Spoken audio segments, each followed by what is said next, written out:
आमचा सगळा कांदा शेतात 3 एकर होता. त्याला खर्च सगळा मिळून 80-90 हजारापर्यंत झाला.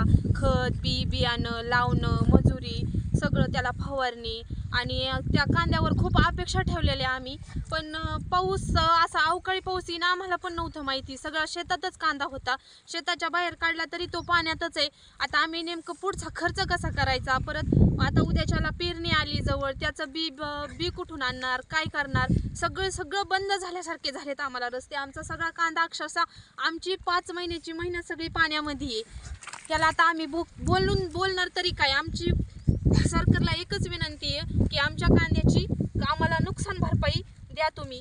आमचं परिस्थिती बघण्यासारखी सुद्धा नाही. आज 5 दिवस झालं पाऊस येतोय. त्या पावसामध्ये अक्षरशः 5 दिवस झालं आम्ही सारखे भिजतोय.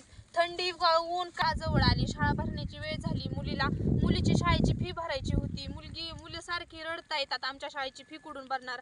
आमची तर अपेक्षा होती की आम्ही कांदे विकून त्यांची फी भरूत, हे करूत. पण आता सगळे कांदेच रानात माती झाली आहे. तर त्याचे नेमकं पैसे तरी कसे येणार आहे? त्याला भाव तरी कोण देणार आहे? कोणी घेणार नाही आहे. सगळ्या कांद्यांची आता अक्षरशः डोळ्यासमोर माती झालेली आहे. आमच्या शेतातल्या कांद्यांचा सारा चिखल झाला. 2-4 वर्षाची 5 वर्षाची मुलगी सुद्धा आमच्यासोबत चिखलात पावसात आमच्यासोबत कांदे गोळा करते. 80-90 हजार रुपये खर्च झाला.